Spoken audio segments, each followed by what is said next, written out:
রাজ্যের মন্ত্রিসভা যতগুলো মন্ত্রী আছে তারা সবাই মিলে সিদ্ধান্ত নিয়েছে যে এই বেআইনি কাজটা করতে হবে। পুলিশ এই আদালতের বকুনি খাওয়ার পরে এফআইআর করছে, সেই পুলিশ আদৌ কোনো তদন্ত করতে পারবে না, এই ব্যাপারে আমাদের কোনো সন্দেহ নেই। অসম্ভব। শুধুমাত্র নেতা মন্ত্রীদের রেকমেন্ডেশনে কখনো বিনয় তামাং, কখনো অনিত থাপা তারা লিস্ট তৈরি করে দিয়েছেন, শিক্ষা দপ্তরে পাঠিয়েছেন, মুখ্যমন্ত্রীর কাছে পাঠিয়েছেন, তার ভিত্তিতে নিয়োগ হয়ে গেছে।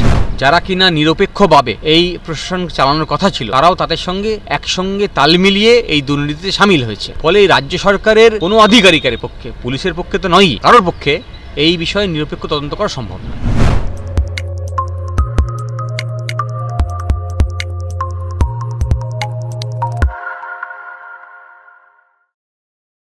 আপনার করা শিক্ষা দুর্নীতির মামলায় গতকাল পুলিশ এফআইআর দায়ের করেছে তৃণমূলের বেশ কিছু নেতার বিরুদ্ধে। পুলিশের ভূমিকায় আপনি কতটা খুশি? না, এটা জানতে গেলে একটু বিশদে জানতে হবে। আমরা মামলা করেছি প্রায় 2 বছর উপরে হয়ে গেছে। এই মামলার কপি রাজ্য সরকারের দপ্তরে পৌঁছেছে। তার পরবর্তীকালে রাজ্য সরকারের দপ্তর থেকে একটা এনকোয়ারি করে তারা পুলিশকে ইনফর্ম করেছে এডুকেশন ডিপার্টমেন্ট, কারণ তারা আন্দাজ করছিল যে এই ব্যাপারে একটা ইনভেস্টিগেশন না করলে তারাই বিপদে পড়বে। ফলে কারো কারো ক্ষেত্রে তাদের সম্বিত ফিরেছিল, তারা একটা অভিযোগ দায়ের করেছিল, তারপরও এফআইআর হয়নি। এর আগের দিন আদালত নিজে খোঁজ করেছেন যে এফআইআর হয়েছে কি না, তারপরও এফআইআর হয়নি। পরবর্তীকালে আদালতের নির্দেশের পরও যখন এফআইআর হয়নি, তখন বিধাননগর উত্তর থানার ওসিকে ব্যাখ্যা চান যে কেন এই এফআইআর হয়নি, কার নির্দেশে করা হয়নি। এই সব জানার পরে যখন উত্তর দিতে পারেননি, তখন তাকে শোকজ করার নির্দেশ দেন। আর একই সঙ্গে আদালত সিবিআইকে একটা প্রিলিমিনারি এনকোয়ারি করতে বলেন, কারণ এই সংক্রান্ত বিষয়ে এই যা এডুকেশন দপ্তরে হয়েছে, যা করাপশান হয়েছে, দুর্নীতি হয়েছে, সেগুলো নিয়ে একটা উড়ো চিঠি জজ সাহেবের কাছে পৌঁছেছে।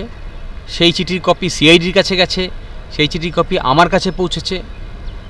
এই রকমভাবে আসার পরে তখন আমরা যে কথা আমাদের পিটিশনে বলেছি একই কথা ওখানে উল্লেখ করা আছে। ফলে তদন্তের নির্দেশ দিয়েছে। এখন পুলিশ এই আদালতের বকুনি খাওয়ার পরে এফআইআর করছে, সেই পুলিশ আদৌ কোনো তদন্ত করতে পারবে না, এই ব্যাপারে আমাদের কোনো সন্দেহ নেই।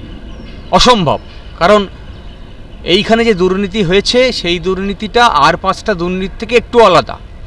আমরা এতদিন শিক্ষাক্ষেত্রে নিয়োগের ক্ষেত্রে বিশেষ করে যে দুর্নীতির কথা শুনে এসেছি, জাস্টিস গঙ্গোপাধ্যায় দিয়েছেন বেশ কিছু অর্ডার, সেই সব ক্ষেত্রে একটা পদ্ধতি মেনে নিয়োগ হচ্ছিল, সেই পদ্ধতির মধ্যে ত্রুটি হয়েছে, সেই পদ্ধতির মধ্যে দুর্নীতি করা হয়েছে।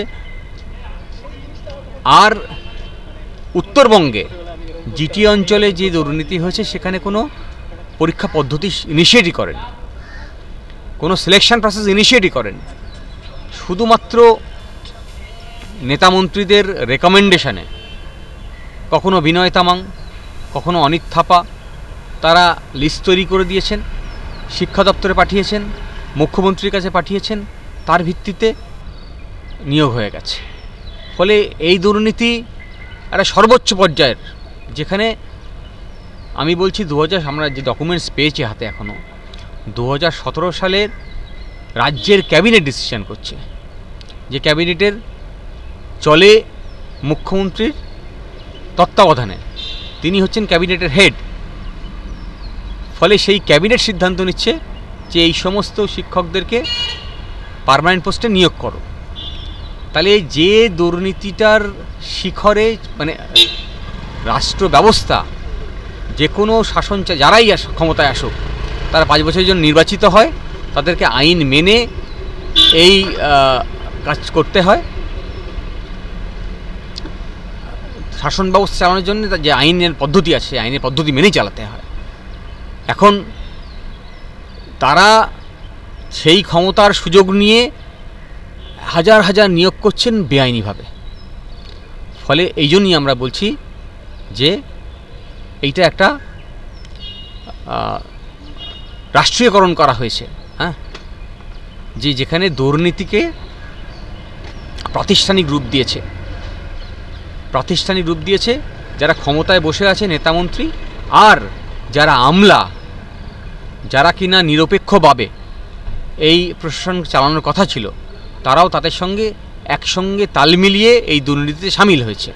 ফলে এই রাজ্য সরকারের কোনো আধিকারিকের পক্ষে, পুলিশের পক্ষে তো নয়ই, কারোর পক্ষে এই বিষয়ে নিরপেক্ষ তদন্ত করা সম্ভব নয়। তাহলে কি আদালতের ধমক খেয়েই পুলিশ এত তৎপর?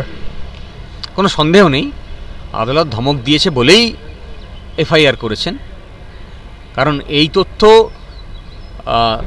রাজ্য পুলিশের কাছে ছিল, এই তথ্য রাজ্যের শিক্ষা দপ্তরের কাছে ছিল, কারণ আমরাই মামলা ফাইল করেছি, তার মধ্যে বেশিরভাগ তথ্যই দিয়েছি। ফলে দুর্নীতির খবর থাকা সত্ত্বেও যখন এফআইআর হয়নি তখন হতো না। ফলে এটা নিয়ে কোনো সন্দেহ নেই যে এই রাজ্য পুলিশ কিছু করতে চায় না। তবে একই সঙ্গে বলে রাখবো যে 2011 সাল থেকে শুরু করেছে, সেখান থেকে এই সারদা নিয়ে সুপ্রিম কোর্ট নির্দেশ দিয়েছে, নারদা নিয়ে আমাদের হাইকোর্ট নির্দেশ দিয়েছে, এসব মামলা তো আমরা করে এসেছি এর আগে। এক্ষেত্রেও সিবিআইকে নির্দেশ দিয়েছে, তাদের তদন্ত করার কথা ছিল। আর বিগত কিছুদিন আগে ম্যাথু স্যামুয়েল, যে নারদাকাণ্ডের মূল কাণ্ডারি, তাকে একটা সিবিআই নোটিশ দিয়েছে, আপনি আসুন আমাকে সাহায্য করুন নারদাকাণ্ড বিষয় নিয়ে।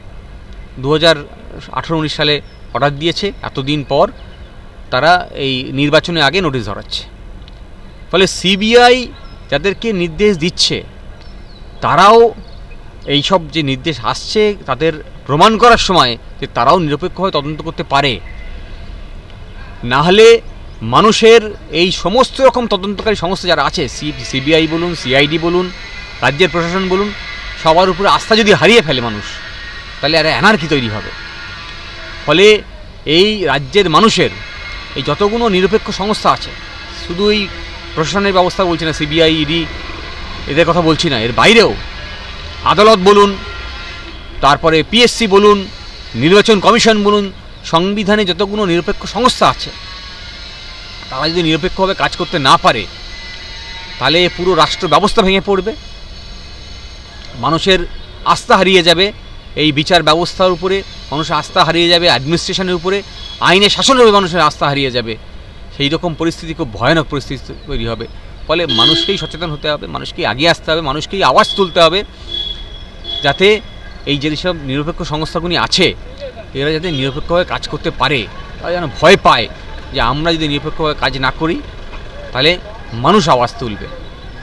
এই মামলায় অভিযুক্ত তৃণমূলের ছাত্র সংগঠনের সভাপতি তিরাঙ্কুর ভট্টাচার্য বলছেন এগুলো বিরোধী এবং অর্থাৎ বিজেপির কাজ আর কি, তো এটা নিয়ে কি বলবেন? না, আমি তিরাঙ্কুর ভট্টাচার্য বা পার্থ ভৌমিক বা পার্থচার্য এদেরকে নিয়ে আমি লিস্ট পথে এইরকম দু একটা নাম করলে হবে না। কারণ আমি যেটা প্রথমেই শুরুতেই বললাম যে পাহাড়ে শিক্ষাক্ষেত্রে দুর্নীতিটা এমনই হয়েছে যেখানে রাজ্যের ক্যাবিনেট সিদ্ধান্ত নিচ্ছে। তাহলে রাজ্যের মন্ত্রিসভা যতগুলো মন্ত্রী আছে তারা সবাই মিলে সিদ্ধান্ত নিয়েছে যে এই বেআইনি কাজটা করতে হবে, এই আইন বিরোধী কাজটা করতে হবে। নিয়োগ 2012 সাল থেকে এখনো পর্যন্ত এনসিটি গাইডলাইন অনুযায়ী প্রত্যেক বছর একটা করে টেট পরীক্ষা হওয়ার কথা, হয়নি।